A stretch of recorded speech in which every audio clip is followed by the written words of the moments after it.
Yeah, this was the reason why he's coming after Tucker. We'll watch that first. Tucker cooked his ass. Let's see what Donald Trump is saying here. I know why Tucker Carlson, Megyn Kelly, Candace Owens, and Alex Jones have been fighting me for years, especially by the fact that they think it's wonderful for Iran, the number one state sponsor of terror, to have a nuclear weapon because they have one thing in common: low IQs. They're stupid people. They know it. Their families know it. And everyone else knows it too. Oh my God, it's so long. Look at their past. Look at their record. They don't have what it takes, and they never did. They've all been thrown off television, lost their shows, and aren't even invited on TV because nobody cares about them. They're nut jobs, troublemakers, and will say anything necessary for some free and cheap publicity. Now they think they get some clicks because they have third-rate podcasts, but nobody's talking about them, and their views are the opposite of MAGA. Or I wouldn't have won the presidential election in a landslide. Yeah, except you're doing a presidential crash out on a bunch of podcasters. And obviously, if they were irrelevant, you wouldn't be doing that. Okay, that's number one. Number two, and perhaps even more significant than that, is that you won by a landslide in an election where people were feeling the impact of the inflation and also were frustrated by, the war, the genocide that was going on.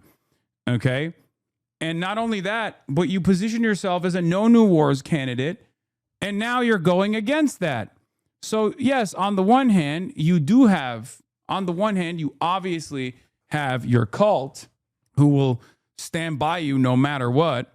But it's ridiculous to claim that, like, this is what you won the election for. It's the exact opposite. You are not following through on the spirit of MAGA.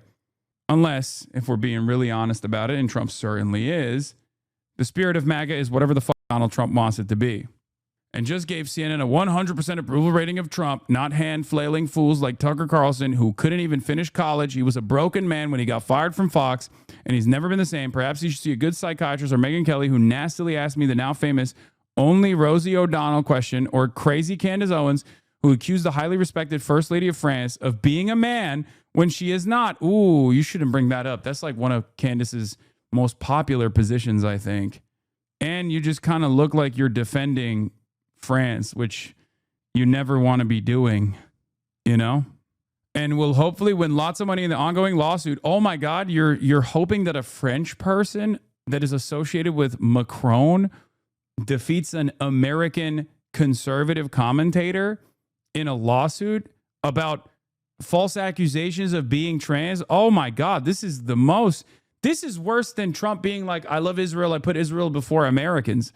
From the perspective of like his own fan base, he could just get away with saying like, I love Israel. Israel's the greatest country on earth, whatever, right? They also are evangelical Zionists anyway.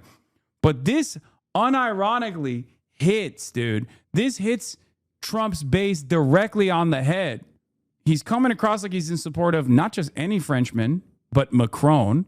He's coming across as disparaging trans panic adjacent rumor, which again his base eats up. It's very crazy. Actually, to me, the First Lady of France is a far more beautiful woman than Candace. In fact, it's not even close. It's crazy. Or bankrupt Alex Jones, who says some of the dumbest things. Okay, again, he's bankrupt because he fought for conservatism from the perspective of like Republicans, right? Who says some of the dumbest things and lost his entire fortune, as he should have, for his horrendous attack on the families of Sandy Hook shooting victims, ridiculously claiming it was a hoax. You might as well yell at Alex Jones for being an anti-vaxxer next. What the Buddy, you went on a show after he did that. Oh my God, what a fake friend he is. I don't know how to feel about this. I feel like this might actually cause a real fissure in the base. It's clear that he's been watching the movement taking place on the independent media side. And he knows that like independent media is fully pulled out, right? The podcasters don't f them no more. Even Joe Rogan is like anti-Israel now, or anti-Israel curious at least. He's clearly been bottling up all of this anger and resentment about his most loyal servants in independent media. And he's basically lost them. Who does he have on the Republican side? On the independent media side, who does he have remaining? Ben Shapiro? Ben Shapiro's done. He's dead. He's got nothing. It doesn't make any sense. He's got Cat Turd and Erica Kirk and Ben Shapiro. Patrick Bet David, I guess. This is the bridge day he was talking about. He's burning all of them. Yeah, it turns out he's burning he's not burning bridges in Tehran. He's burning bridges in the United States of America. These so-called pundits are losers, and they always will be. Now, fake news CNN, the failing New York Times, and all the other radical left news organizations are hailing them and giving them positive press for the first time in their lives. They're not MAGA. They're losers just trying to latch on MAGA. As president, I could get them on my side anytime I want to, but when they call, I don't return their calls because I'm too busy on world and country affairs. Oh, my God. He sounds like such a... I'm too busy doing presidential work. I'm too busy being president. I'm dealing with the country and the world. I don't have any time except for writing this long effort post about them. They go nasty just like Marjorie Trader Brown, but I no longer care about that stuff. Yeah, even though I'm talking about it clearly, and it definitely do care about it quite a bit. I only care about doing the right for our country. MAGA is about winning and strength in not allowing Iran to have nuclear weapons. MAGA is about making America great again, and these people have no idea how to do that, but I do, because the United States is now the hottest country anywhere in the world, President Donald J. Trump. This is the dominoes, dude. This is the dominoes falling, right? Like, the events that have unfolded so far have led to this real fissure. First, it was the Epstein stuff, right? Donald Trump comes out and talks about Jeffrey Epstein and like farms the conspiracy right, and then totally pivots away from it. Yeah, this was the reason why he's coming after Tucker. We'll watch that first. Tucker cooked his ass in a way that I think is actually pretty thoughtful, weirdly enough. I still don't trust him, obviously. I still think what Tucker Carlson... I know what the game is right now, by the way. I think what Tucker Carlson is doing is establishing as much legitimacy and credibility as possible in the anti-Israel flank so that he can either personally run and take over the MAGA base, which he will be able to, regardless of what Trump is saying right now, or potentially he will lend that credibility to like a JD Vance. Okay? He's already positioned himself as like claiming that there are voices inside of the White House that are actively fighting against Donald Trump waging war in Iran at the behest of Israel. And you can tell he's talking about JD Vance without openly saying it. So I think Tucker Carlson is either going to lend his credibility to JD Vance that he has developed in this space.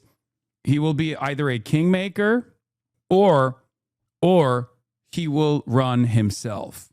Okay? Who do you think you are? You're tweeting out the F word on Easter morning? You'll be living in hell. Just watch. Praise be to Allah.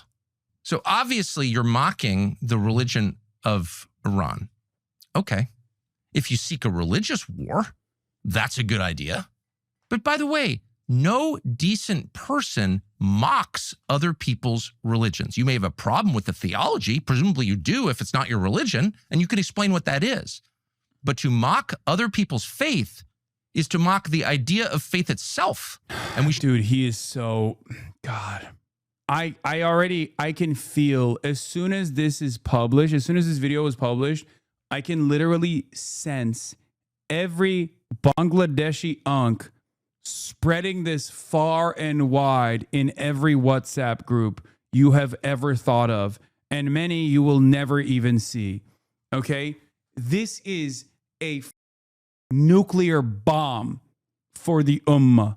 Okay? The entire Islamic world saw a white man who looks white as shit, by the way, like not just any white man, but one of the whitest, sitting in his log cabin, wearing a poplin shirt, on the president for disrespecting Islam. I'm telling you right now, every unk will forever be every Muslim unk will forever be a fedayeen for Tucker Carlson. Okay? Like, they already love Jackson Hinkle, right? They love Jackson Hinkle. And they now forever will demonstrate absolute loyalty to Tucker Carlson. Should never mock that, because at its core is the acknowledgement that we are not in charge of the universe. We did not build it. We won't be here at the end of it. We can destroy life. We cannot create it because we are not God. The message of all faith. Yeah, there's two things that will give you forever praise from Muslim unks and aunties all around the world. If you're a white guy or a Christian and you revert to Islam, it's over, okay?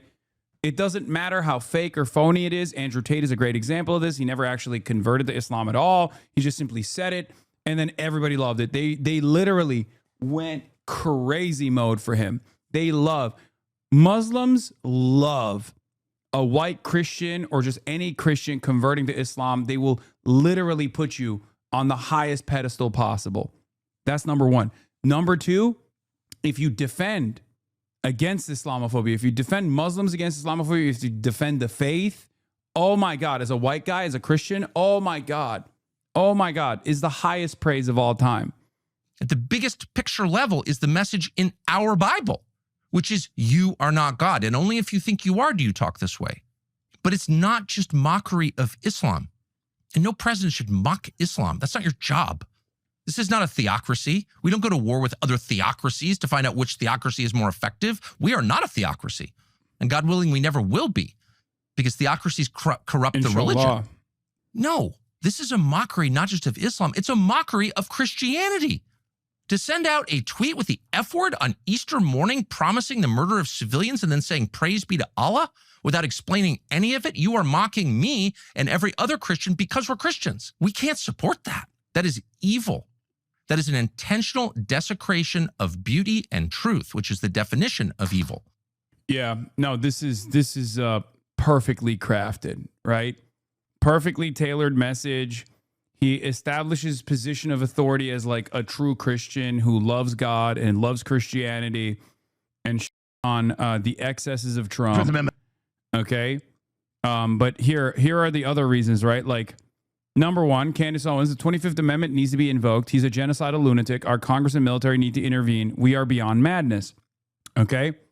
Candace Owens said that, 114 likes. I can't even like it because I'm blocked by Candace Owens. Candace Owens, unblock me. I'm a clandestine operator. I've given you money. Please. Then Megyn Kelly. Megyn Kelly also had some choice words about the predicament in Iran, right? Let's hear what she had to say. I don't know about you, but I am sick of this. Sick of it. Can't he just behave like a normal human? I mean, honestly, like the president, 3D chess, shut up. Shut up about that. You don't threaten to wipe out an entire civilization. We're talking about civilians just casually in a social media post. You know, like I am the first to try to understand Trump and his strategy and to not freak out over his weird social media posts and language that is loose and incendiary. Truly, I've lived with it for 10 plus years. I learned it the hard way when I was on the receiving end of it for 9 months. And truly, I think that was a gift to me in many ways because it helped me really come to understand what he does with his social media. But this is completely irresponsible and disgusting. This is wrong. It's wrong.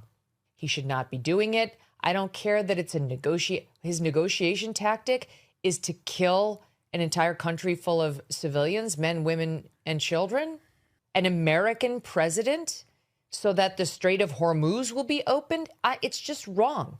It's not hard to say it. It's not hard to recognize it. I wish he would stop doing this. For the record, some of you will remember Megyn Kelly defending the concept of pedophilia in an effort to justify Trump's allegiance with Jeffrey Epstein. She did that famously, right? So you might be asking yourself why this is a bridge too far. And to all of you, I say, sorry, that's not what I say. To all of you, I say, it's because Israel is so unpopular that it's becoming unpopular in the only resilient base of support for Israel in this country, not Jews, mind you. Many of you might think Jews are the most supportive of Israel. It's not correct. This is not the correct assessment for two reasons. Number one, not that many Jews, okay? Number two, even Jews are split on the issue of Israel and defending Israel. There's one group, however, that is massive and has outsized influence in the base of support of the Republican Party. And they, at least until recently, were not split on the issue of Israel. And I say recently because there's a fissure there as well. And that is evangelicals, white evangelicals. Okay? Now white evangelicals are also separating themselves from Israel. And it feels like Donald Trump is the last to notice, but these guys are noticing it. So they know the ship is sinking, okay? And they're pulling out. Like, he can't negotiate without doing this? What does that say about him? What does that say about the position that our country is in right now in these negotiations? He's got to say this.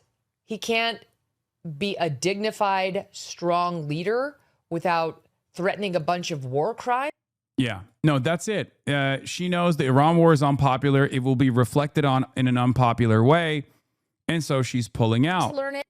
I can't believe I find myself agreeing with every word of this from Megyn Kelly. Thank you, Megyn Kelly, for saying what everyone is thinking. She went on Piers Morgan and also continued this rant against Donald Trump.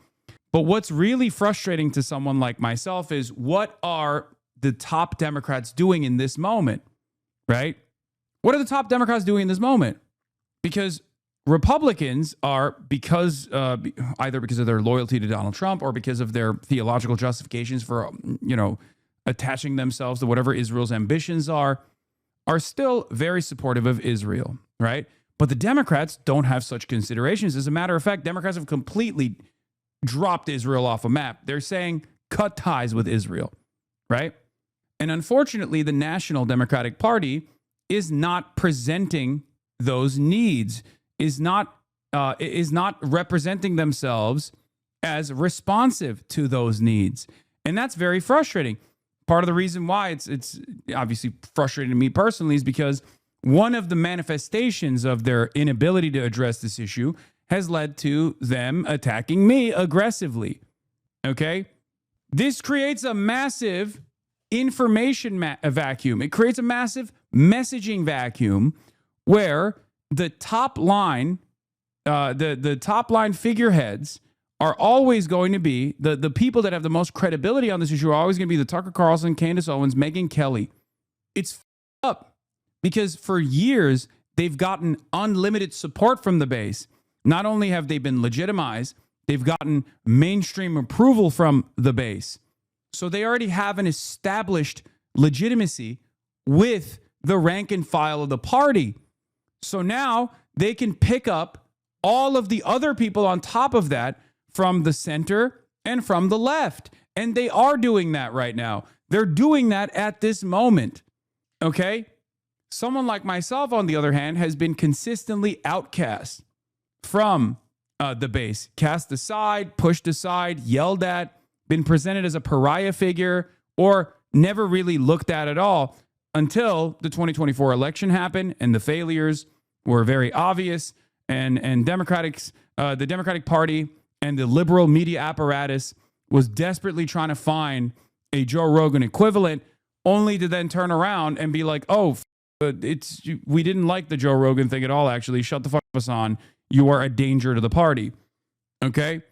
The Democratic establishment needs a hard pivot starting yesterday on Israel. Unfortunately, still not there yet. Meanwhile, the worst people, Tucker Carlson, Candace Owens, and Megyn Kelly, are expressing the majority opinion, self-destructive and political incompetence for what?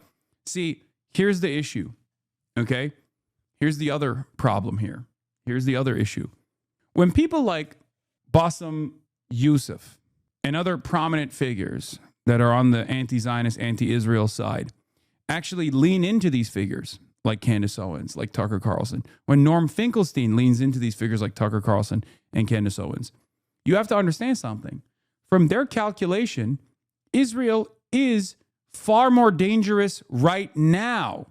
And it's true because from their perspective, they see some of these people look at, really horrible ideals, dangerous ideals, like anti-Semitism and bigotry of other sorts, as somewhat irrelevant as opposed to the real danger that is currently slaughtering people. Okay? That argument, there is legitimacy to that argument, right?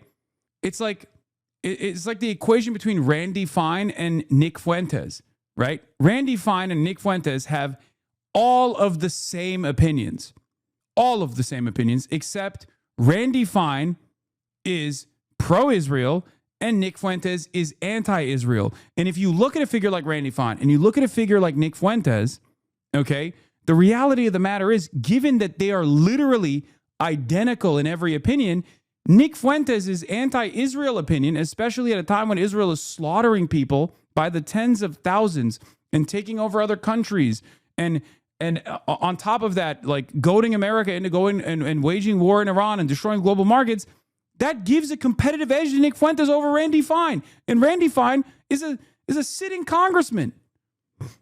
It's unbelievable. This is not a defense of Nick Fuentes, but this is to try to explain to you the calculation that people are making, right?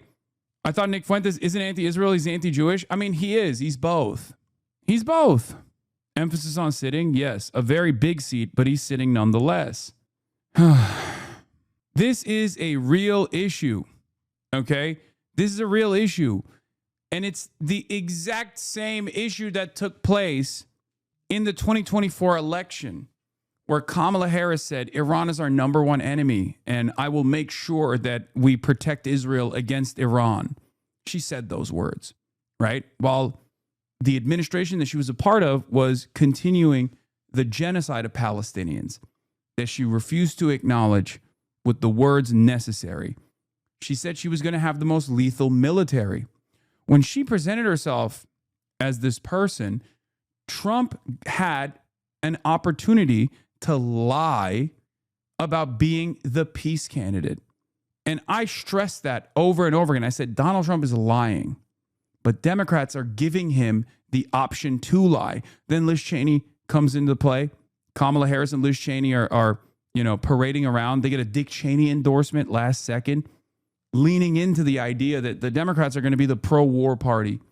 And while Donald Trump himself was never anti-war, he was able to convince people that he would be the peace candidate, that he would be the anti-war candidate. Okay? They would not have been able to do that if the Democrats had established credibility as the anti-war party. It's that simple.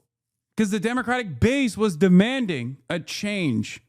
They were demanding to bring Israel to heel even back then. Poll after poll showed this reality, and they refused to engage with this sincerely, and they're doing it again.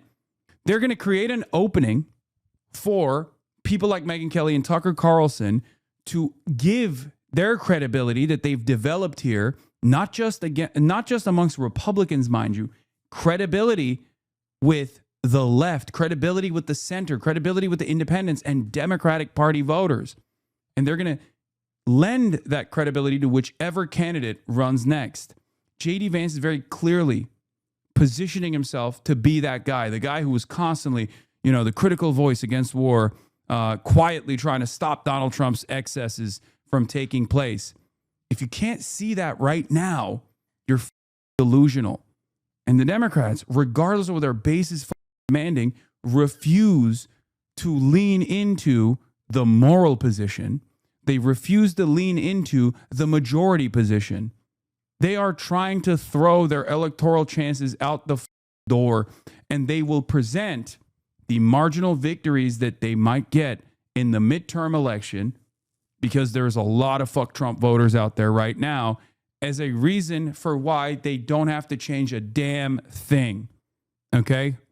Yeah. As we see more and more the liberal base demand the Democrats fight back, I remind you of this whisper rant from the last night of the DNC, where I issued warnings to the Kamala campaign about pivoting to the right and the inevitability of defeat. They're doing it again. It's unbelievable, dude. They're doing it in real time. Oh, new Vance poll. Here's a new poll showing 30% of voters are undecided. Vance versus Newsom, 2028 presidential poll. Vance clears Newsom. Vance versus AOC, new YouGov poll showing Vance defeating both AOC and Newsom in the 2028 presidential poll. Now, these polls are obviously stupid. It's super far out. Apparently, Mehdi and Bassem discuss if Tucker can be trusted. Is this a full video or just a 5-minute clip? Okay. War for the Epstein class. Bassem Youssef and Mehdi on Iran, Greater Israel, and Candace Owens. AOC's surprising, but you were so vindicated on Vance versus Newsom. AOC's biggest problem right now is that she's quiet. She's not always out, and she's not always. Why do you gloss over AOC losing to Vance? Because while AOC has been one of the best Democrats, one of the best politicians in general on the issue of Palestine, AOC calling Israel an apartheid state in 2021, and consistently being a voice, an Israel critic in Congress, because of the way that she carries herself, because she's sometimes afraid to be at the front of the line because she doesn't want to get yelled at, and because of her responsiveness to these groups, right? She oftentimes is not putting herself out there as a leader, okay? It's unfortunate. You have to be clear, you have to be convincing, and you have to be bold, and you have to be brave. But that is precisely the reason why the polls reflect her losing to someone as bad as J.D. Vance currently. Now, that might change. That might change. That will change if she chooses to seize the opportunity, if she leans into that lane, right? But even in this community, there's a reason why anytime we bring up AOC, and this is something that Michael from Taiwan has to deal with as well. Whenever people like myself or Michael from Taiwan bring up AOC, a lot of people go, fuck her, she's AOCIA, she's so bad on this issue and stuff. And then the alternatives that a lot of people present as like being much better on these issues is Ro Khanna. And I like Ro Khanna, right? I like Ro Khanna a lot. Ro Khanna has been infinitely more responsive than the overwhelming majority of congresspersons, okay? Ro Khanna rides for me, I ride for Ro Khanna. Except when you look at the actual votes, like Ro Khanna has a much longer track record of defending Israel than AOC in his votes, and even as recently as like, you know, a couple months ago. AOC's never voted to fund weapons to Israel, right? But you wouldn't know that because Ro Khanna is a lot more bold and a lot more aggressive openly with the way that he communicates. He's responsive. He goes out there. He goes on shows. He appears. He's constantly in the media. He's had very high-profile legislative victories, one of the most consequential being the Epstein file reveal. That was huge, okay? Going out and linking up with Thomas Massie and demanding and then successfully pressuring Trump to vote instead of vetoing this popular legislation that everyone wanted, which led to people losing their jobs like Pam Bondi. That's huge for Ro Khanna. He deserves the praise. He deserves the praise for that. Right now, in AOC's shoes, like I can't, you know, I can't read her mind, right? But in her shoes, I would be out and about, movement building, putting myself out there as a leader, okay? Doing, you know, the Ro Khanna method, being on as many shows as possible, being approachable, being endlessly transparent, okay? And getting after it, while also simultaneously propping up a lot of candidates that will back her in the long run. You know, whether it be Plattner, whether it be Abdullah Syed, whether it be all of the left flank candidates that Bernie is propping up as well.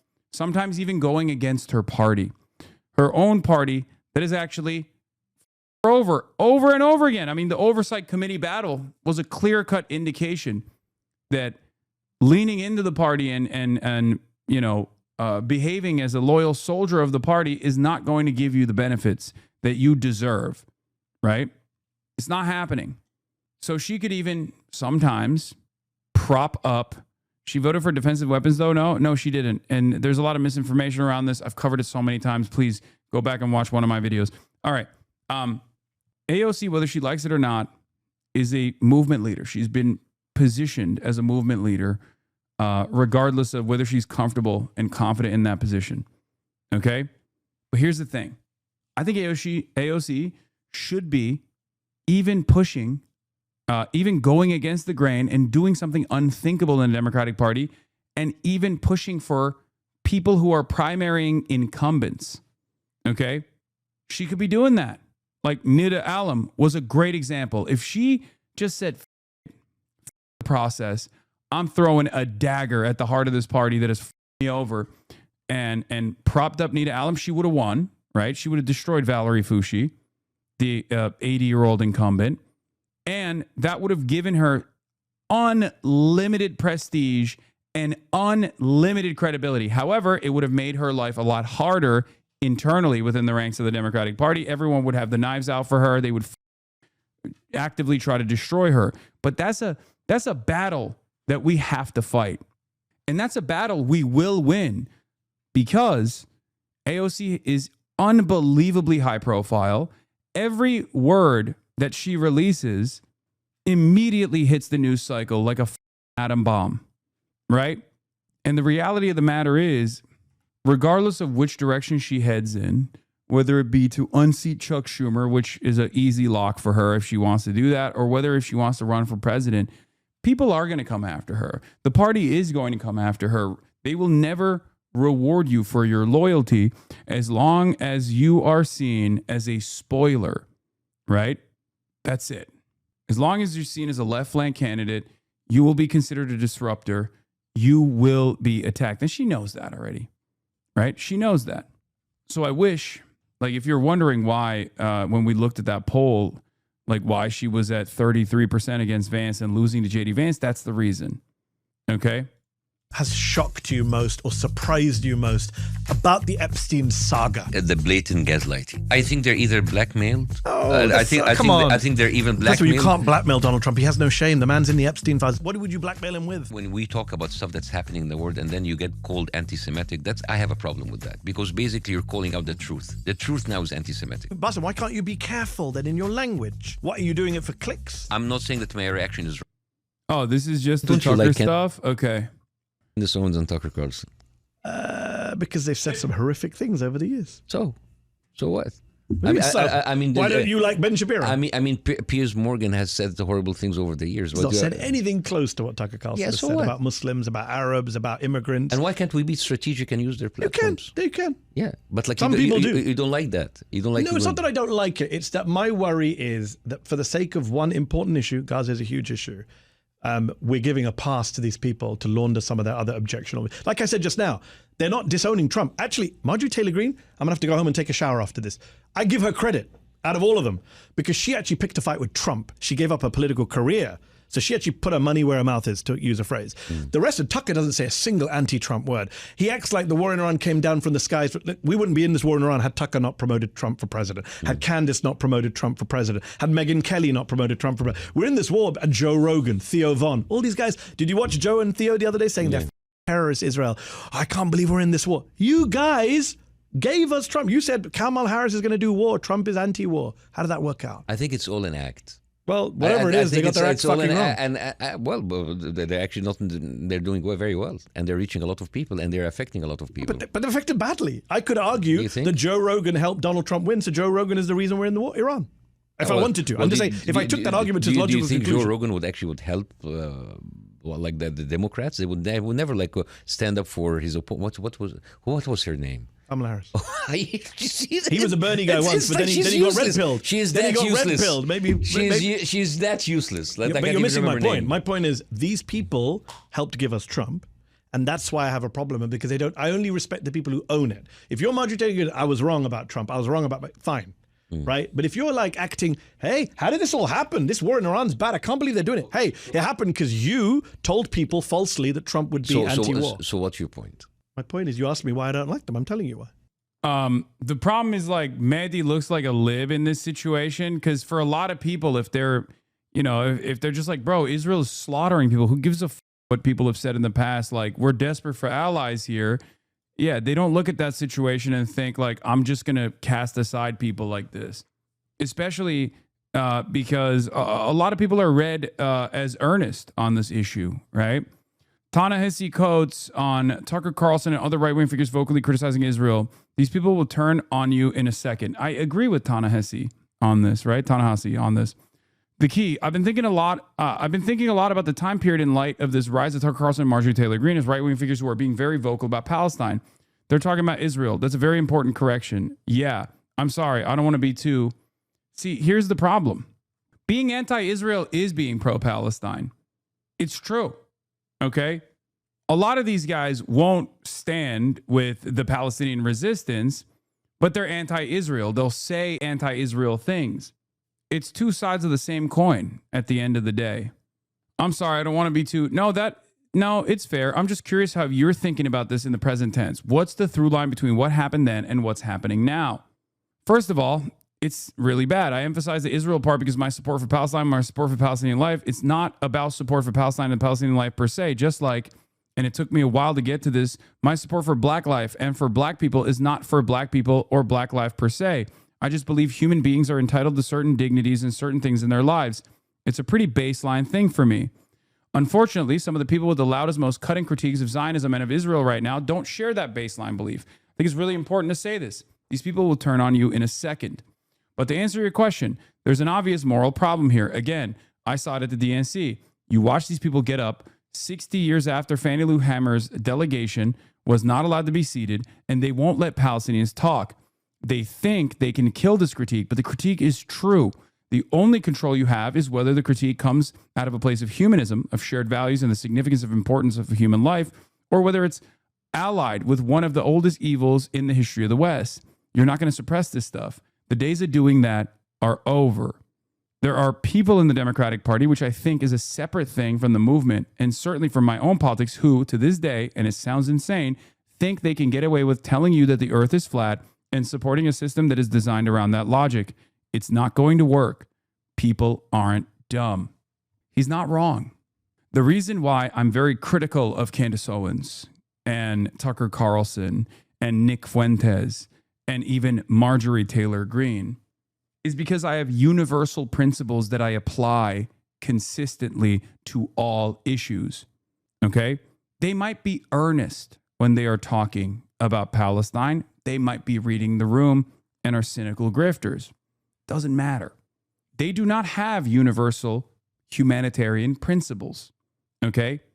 But it doesn't matter to most people anyway, because they can make it seem like they have universal humanitarian principles by addressing this one issue that no one in a position of power and prominence will.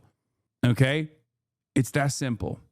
These are the very same people that want to purge every migrant from the American boundaries. Okay? That's it. They want to do that. These are people who are not speaking about the issue of Israel and Palestine from a perspective of caring about the humanity and dignity and sovereignty of the Palestinians. And you can hear that in their message. And in some respects, they're less of a threat than someone like myself. That's precisely the reason why they don't get the same bipartisan attacks that I do. You want to know why?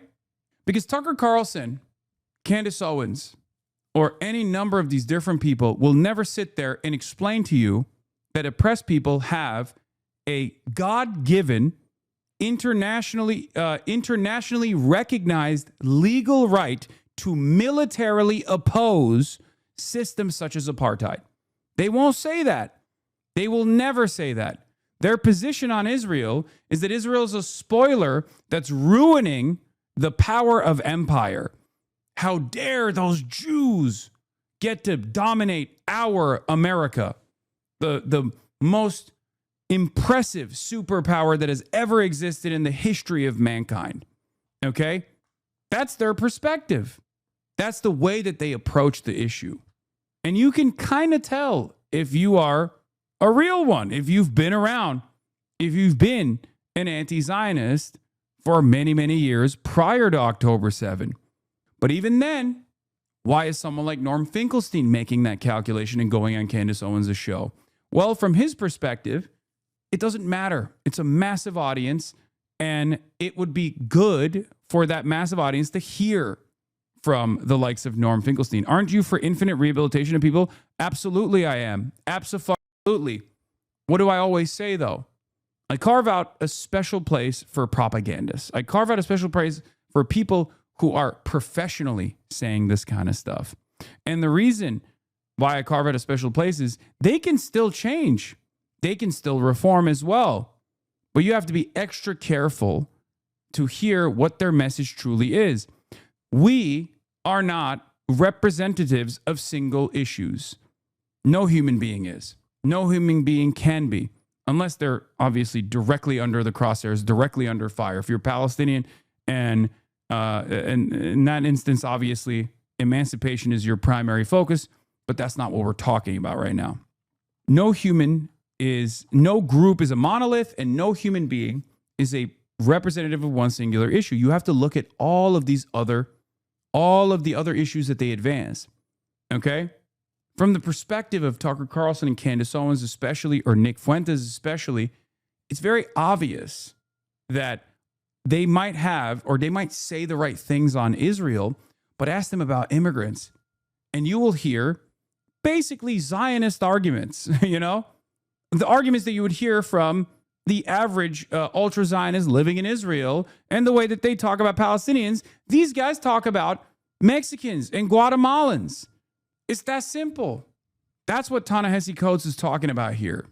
But it is my universal principles that I apply consistently that cause me to not only be an avowed anti-Zionist for many, many years, while all of these people were pro-Israel unconditionally, okay, while also continuously combating anti-Semitism as well, even if, obviously, the growth of anti-Semitism in the United States of America should never be used as an equivocation for why we can't speak out against Israel, okay?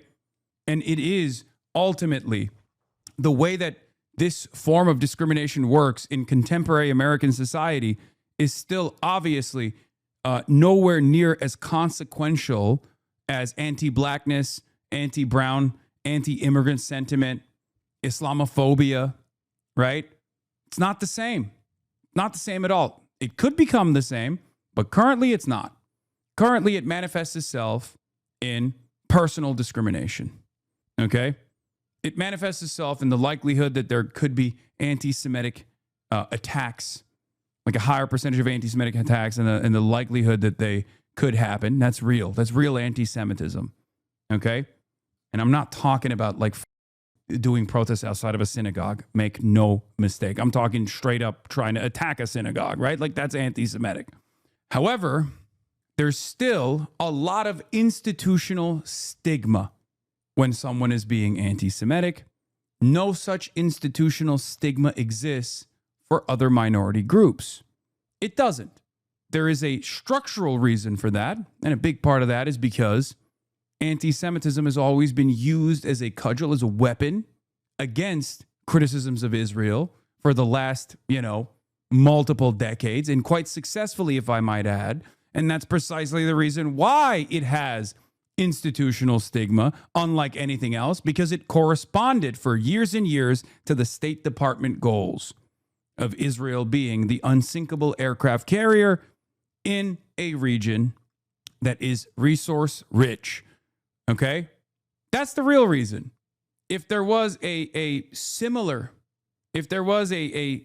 situation where we could place the same level of confidence in Saudi Arabia as we have done so to Israel, Islamophobia could be, and it's ironic to say this right now, and it's impossible to think about this hypothetical because that's just not the case, and that will never be the case, especially in the aftermath of the global war on terror. It's virtually impossible to envision this hypothetical.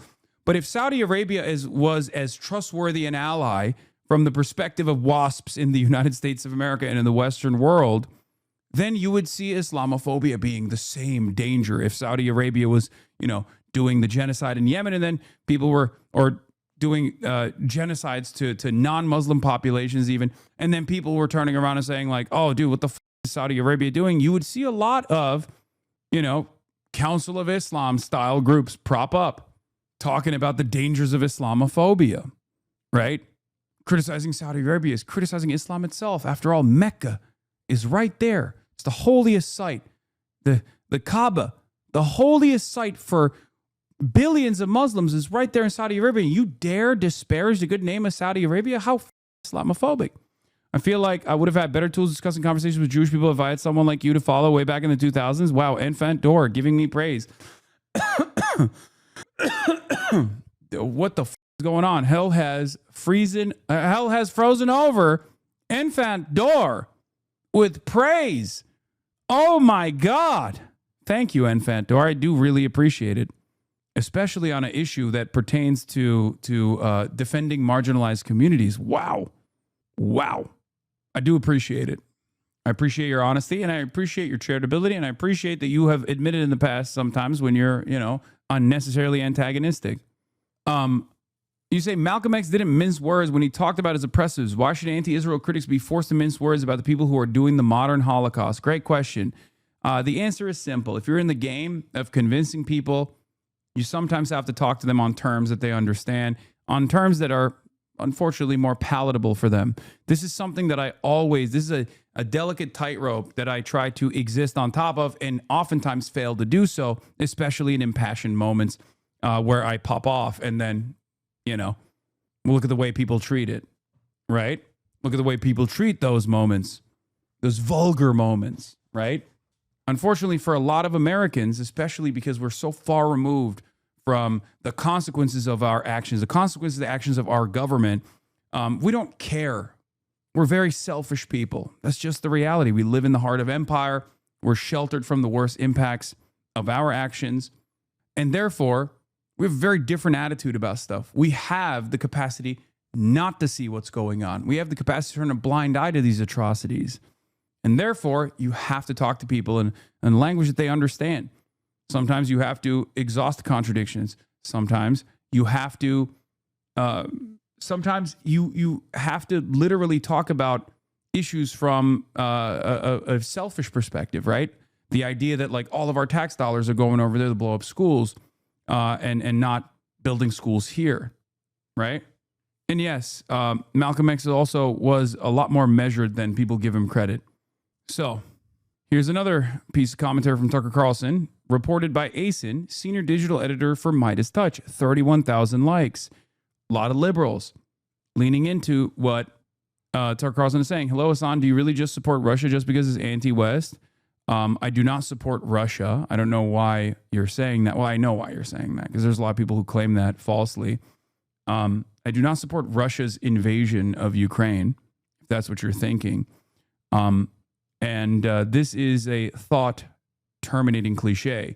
The idea that my politics are just anti-America, anti-West, or rather, not questioning why I might be critical of the West, why I might be critical of America's actions, even at a time like this, right? You don't want to ask that question, so you just go, oh, he just hates America. His only politics is America bad. It's one of the dumbest things that people say. People who present themselves as like intellectuals, brilliant thinkers, who spend every waking moment not only defending the West's unconscionable actions, but also even Israel's unconscionable actions as an extension of the West, will turn around and go, puh, you just hate America. You just only say America bad. They never ask why I'm saying that. I give plenty of examples. And as a matter of fact, a lot of people also understand those examples now. It's really funny because, like, I'll say something so normal about, there are things we can learn from China. One example I will always use is instead of spending all of their productive forces, bombing other countries, dominating other countries, engaging in like unchecked imperialism all around the world, building 800 military bases, they've decided to develop. They've decided to develop their country. And that's precisely the reason why they've been able to develop their country into one that is not only competitive, but beating America. Like their tier 1 cities are nicer than our cities. There's 10, 20, 30 million people living in those cities as well. And they were able to do that in such a short period of time. That's a very valuable lesson that America should learn from, right? But when I bring that up, people go, oh, dude, you love China. You love China. You hate America. You love China because China's anti-America. You're an idiot, right? You are a moron. You are so desperate to not hear what I'm saying. That's why I always stress the importance. Like, if I hated America, I'd be a Trump supporter. If I hated America, I'd be a Republican, okay? Republicans are terrorists, not just terrorizing the rest of the globe, but certainly terrorizing Americans as well. But people always operate on this team sport mentality, right? People always operate on that. It's much easier to think like that. Anyway, let's take a look. And it's time. Yeah, I remember Vosh used to say that your arguments were only America bad a lot back in the day. That seems so stupid nowadays. Yeah, from what I've seen a couple choice quotes from Vosh. He's caught up to some of those arguments now. Anyway, let's hear what Tucker Carlson had to say. Time not to end it, not to set up an adversarial relationship, but to set up a healthy conventional relationship where Israel can pay its own bills and fund its own military and act within the constraints imposed on it by its own economy and population. That's what normal countries do. Most countries live with neighbors that don't like them, with whom they have testy relationships, but they make accommodations because they have no choice. There's no country in the world that acts with total impunity because it knows a much larger country will backstop it no matter what it does. That just doesn't exist in the natural world because it's not natural. It's grotesque. And it's terrible for the United States. And now it's obvious. Yeah. I mean, banger. No notes. He's right. He's absolutely right about that.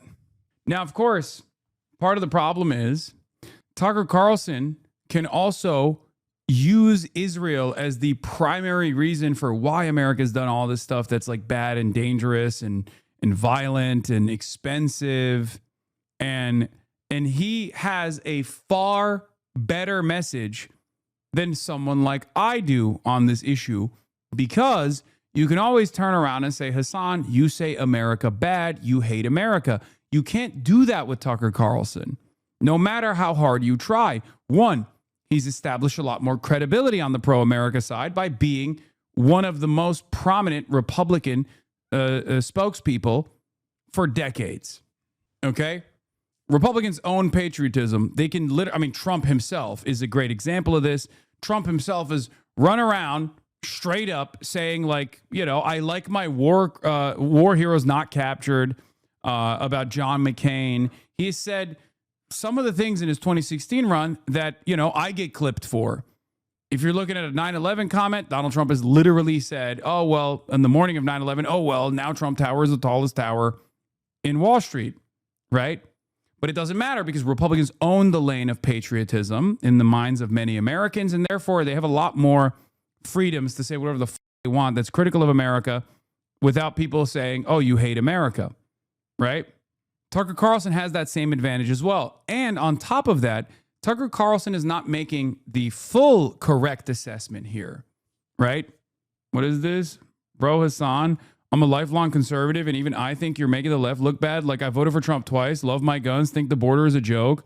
But even I can see you're just grifting for donations while calling everyone a genocide supporter. My dad fought in Iraq, and he'd say you're a spoiled millionaire who's never worked a real job in his life. Come on, man. At least be honest about being a capitalist like the rest of us.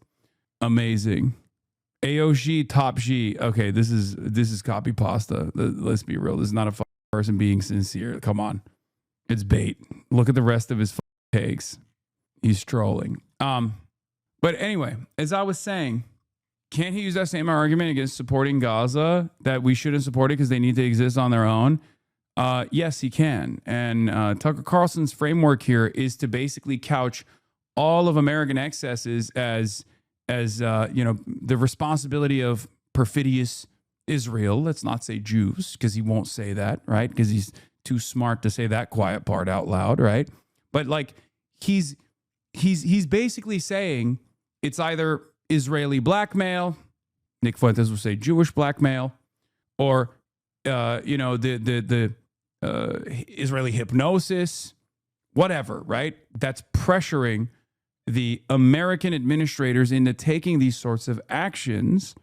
And that is a much better message, a much more convincing message for the average American who doesn't want to see that America is ultimately responsible for a lot of this stuff, because our politicians are backed by corporations. Our politicians are backed by the same vested interests corporations have and foreign lobbies have. Okay? Do you understand? Tucker Carlson can just say, oh, we went to Iraq. Here, Iraq is the best example of this. Tucker Carlson can sit there and say, we went to Iraq because of Israel. That's bull. But it's actually a narrative that a lot of Americans it's a narrative that a lot of Americans can get on board with, because it takes away the responsibility from us, right? because Americans don't want to think that our government might be making the wrong decisions. Our government is not interested in defending us. Our government is a representation of us. So our government can't fail. It can only be made to fail. It can't make objectively violent decisions. It can only be convinced into making objectively violent and unnecessary and unproductive and wasteful decisions, right? This is something I've warned against, right? This is something I warned against quite a bit. Not because I have some, Jewish exceptionalism in my heart or whatever, and want to spare the feelings of Jewish chatters or Jews that are watching who might be convinced.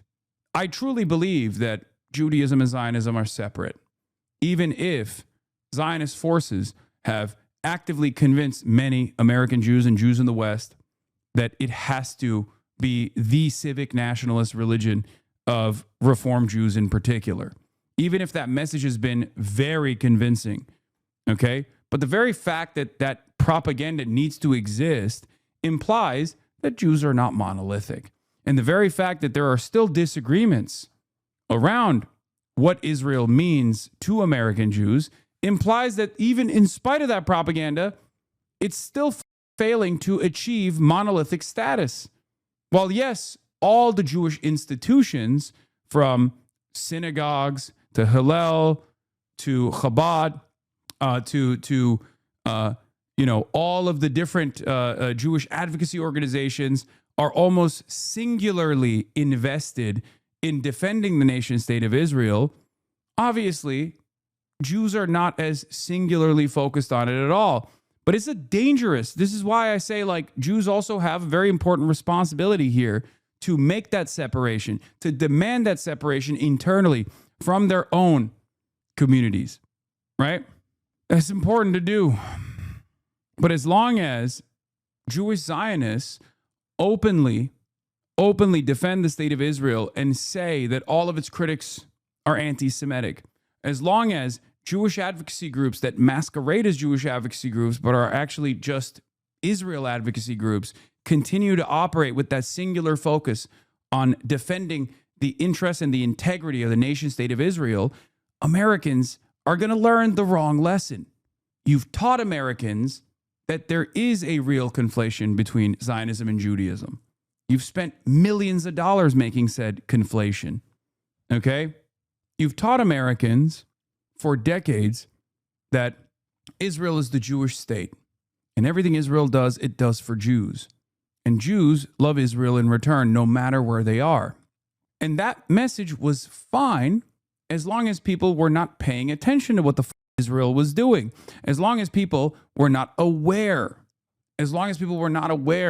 of this relationship and how much Israeli lobbyists actually get to not only dictate American foreign policy, which is now we're in the worst version of that, where Israel is in the driver's seat of our foreign policy, right? And there is a very real divergence in their interest versus ours. But also, now that people are aware of Israel and they don't like it, they don't like this loyalty pledge that people have to take. They don't like this unlimited support that people are making, their politicians are making to the state of Israel. Now that conflation between Zionism and Judaism that has allowed all these Jewish advocacy groups to masquerade as Jewish advocacy groups while simultaneously defending Israel, that conflation could have been used as a weapon to wield against critics of Israel for the longest time.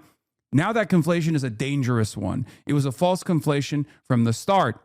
But now, not only is it a false conflation, but it's also a dangerous one that has taught many Americans who are not Jewish and have never been around Jews that this is all Jews give a shit about.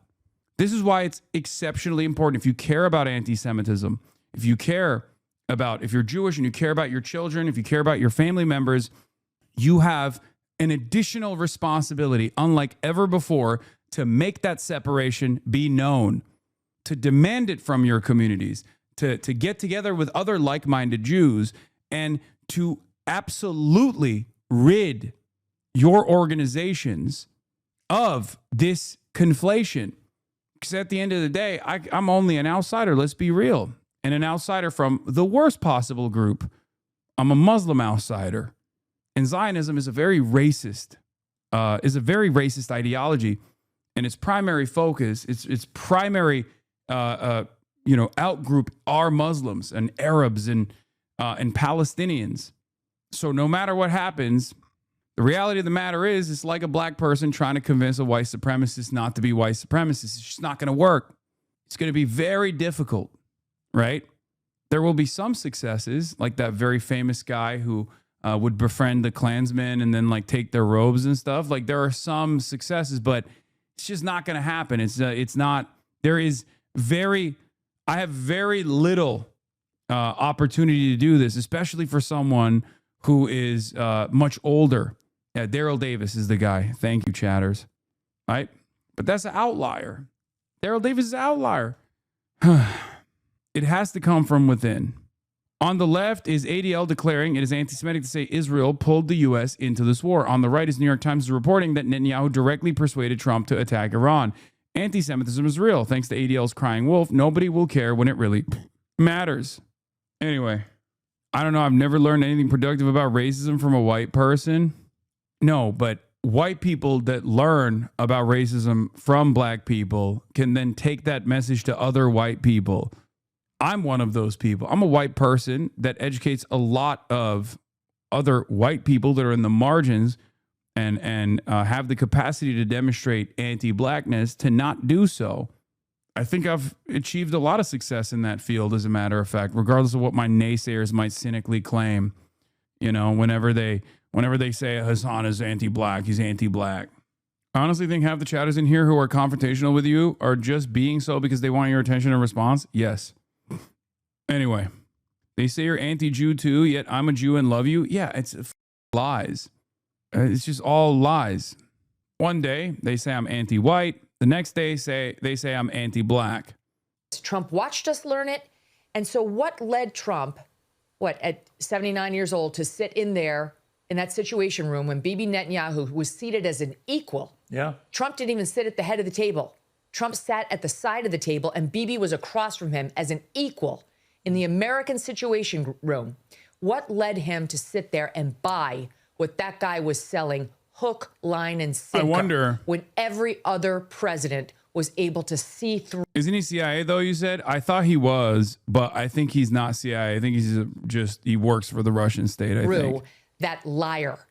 What was it? Because he was told the next day by our own top advisors, from the chairman of the Joint Chiefs to the Secretary of State to the vice president, that these are lies and that these objectives are not going to be attainable. Don't believe him. We might be able to wipe out the Ayatollah, not regime change, Ayatollah. And we might be able to decimate some portion of their missiles and their military. Okay, that's true. But the goals as stated by Trump when we actually did pull the trigger were all over the board. And to this moment, he's pushing the BS claim that we affect. Why can't he be a sincere dumbass? You mean Jackson Hinkle? The reason why I say that is because Jackson Hinkle was defending Benjamin Netanyahu back in the day and said that Benjamin Netanyahu and Israel will play a formative role in the multipolar universe because they were pro Vladimir Putin. They still are. And not only that, but I mean, those guys are so unserious. Like, they've literally leaned into every nationalistic sentiment they possibly could have. He does so now. I'm not informed. I don't think he does any longer because he would never be able to win the unks if he said anything remotely pro Netanyahu now. But like, they don't have a consistent principled belief system.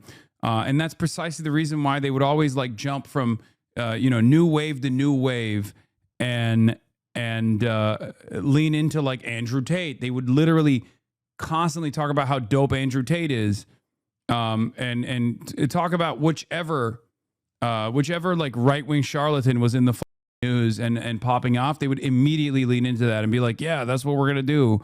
We're going to promote communism to these people. I mean, the idea that like some of the most reactionary people, MAGA, have any sort of communist beliefs or could be convinced into taking a principled stance against capital is insane, right? It's just totally ridiculous. We shouldn't just like drop them right? I would never advocate that should be like, F them, you know, across the board. But the reality of the matter is, you can't drop your other principles. Diagnosing these kinds of things might be beneficial since the course of action, if he's an op or a dumbass, is different. No, yes, I don't think he is a dumbass. I think he's an op for sure. I mean, he might be a dumbass too, but certainly an op. Bro, it's absolutely frying me that you spent 30 minutes talking about how Tucker Carlson's a grifter and you have to be careful handing out forgiveness only for chat to immediately Dick Wright Vosh and Jackson Hinkle. Yeah. Regime change.